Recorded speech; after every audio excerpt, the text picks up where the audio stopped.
大家好，我是花花。你种的小葱是不是吃一茬就没了，总要重新种？是不是阳台地方小，种来种去也就那么几根，炒菜根本不够用？是不是总觉得自家种的味道太淡，没有外面卖的那么香浓？别着急放弃，每个种小葱的人90%都会遇到这样的问题。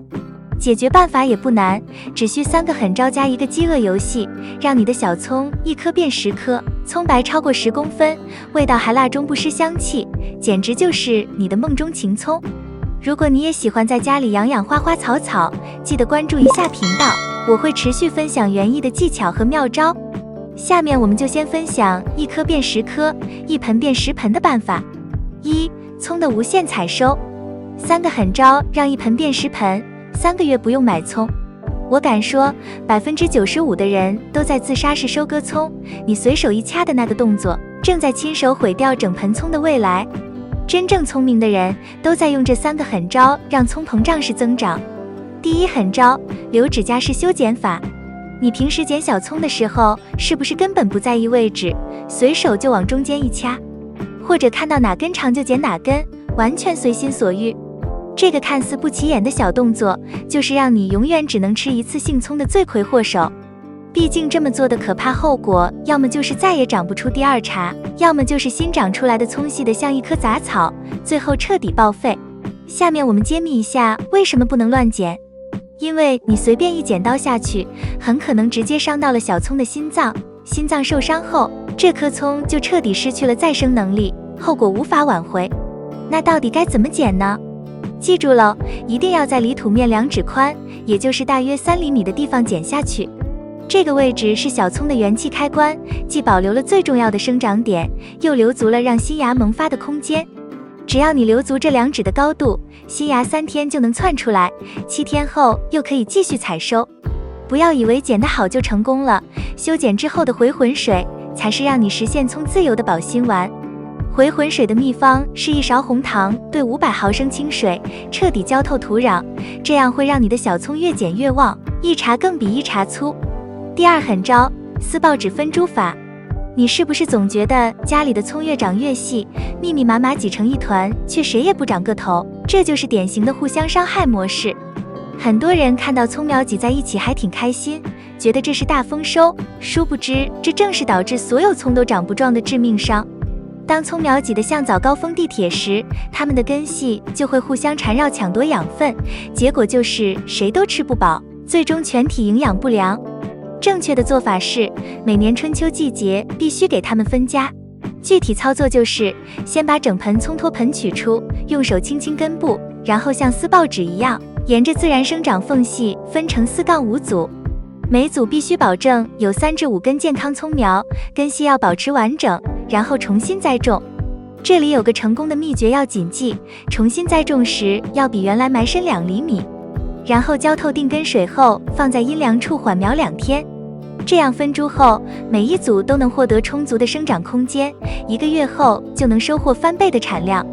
第3狠招，泡温泉播种法。你是不是总觉得用种子种葱慢得像蜗牛，或者撒下去一堆种子，最后只长出稀稀拉拉几根苗？这不是播种繁殖的错，是你的播种方法不对，你肯定没有激活种子。正确播种的做法是，把种子放在45摄氏度温水中浸泡8小时，就像让种子泡温泉，这个步骤能把种子从休眠中叫醒。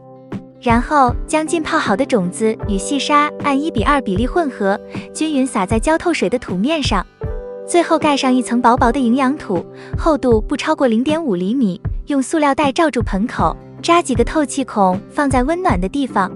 大概5天后就能发芽，20天后就能吃到第1茬小葱了。而且这样播种的好处是发芽率能达到90%以上，而且葱苗粗壮不易倒伏。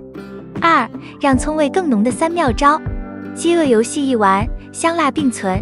很多朋友都问我，为什么自己家种的葱看起来不错，但就是吃起来没有葱味呢？其实植物的味道浓不浓，和它活得舒不舒服有很大关系。活得太舒服了，它就没味道；活得艰苦点，反而让它风味更足。第1个小妙招，啤酒水刺激。注意，不是直接拿啤酒浇，那会烧根。你要把喝剩的啤酒打开盖，放上1-2天，让里面的酒精挥发掉，然后兑清水，比例大概是1份啤酒兑50份水，搅拌均匀。每隔半个月代替清水浇1次葱。啤酒里面有很多氨基酸、糖分和微量元素，这些元素被吸收后会激发葱叶更油亮，味道更适口。第2个妙招，饥饿游戏。俗话说得好，白菜怕旱，葱怕涝。你要是太勤快，天天浇水，葱反而长得水唧唧的没味道。你要学会控制浇水，要等到土面发白，叶子稍微有点蔫了，再给它浇透水。这样植物就会有危险意识，就会更多的合成一些风味物质和糖分，葱味自然就浓了。肥料也是一样，不要光用氮肥，比如黄豆水之类让它长叶子，也要用一些钾肥，比如草木灰水是让它又香又辣的一个偏方。第3个妙招，低温炼苗。为什么秋天的葱比夏天的好吃？就是因为秋天温差大，晚上凉快。咱们在春末或者初秋，晚上气温降到15、16度的时候，把葱盆搬到窗外或者阳台外面，只要没霜冻，让它白天晒晚上凉。这么大的温差一刺激，它的香味物质会成倍增加，长得虽然慢点，但味道绝对让你惊喜。3. 让葱白变长的方法。多加土，葱白又长又直，喜欢吃葱白的人，这里说的内容千万不要错过。家里种的葱，几乎所有的葱白都很短，因为我们忘记了关键的一步，及时培土。先来说葱白是怎么来的，它不是根，而是叶子的基部，这部分不见光，就会慢慢变葱白，但要是一直都见光，那么就会变成绿色。如果你想要收获又直又长的葱白的话，等你的葱长到20厘米左右高的时候，就要开始准备培土，不要用黏糊糊的原土，最好用疏松的营养土或者椰糠，这样不容易板结。具体怎么做呢？遵循少量多次原则，每次培土的高度不要超过3到4厘米，轻轻地把土围到葱的基部，把它埋起来，别留缝隙。注意不要埋到最中心的生长点，不然新叶子就长不出来了。每隔10天左右培1次土，慢慢的，葱白就会越来越长。如果你用的是长条盆，也可以直接在2排葱中间挖条小沟，把土堆到葱的根部，效果是一样的。除了培土，还要注意光照和水分。培土期间，水千万不能太多，因为水太多，葱不是没有香味的问题，还会烂掉。光照要更充足，这样它才会努力向上长，葱白部分自然就拉长了。坚持下去，你就能种出葱白占1大半的漂亮小葱，又好看又好吃。这3大招如果你都学会了，无限采收，浓香扑鼻，葱白长长，就会省下买葱的钱。如果觉得我今天讲的都是干货，记得帮我点个赞，转发给你身边也在种菜的朋友。如果你还遇到过其他问题，比如葱叶发黄、生虫、倒伏等等，欢迎在评论区留言告诉我。记得关注我，带你一起轻松种出吃不完的阳台蔬菜。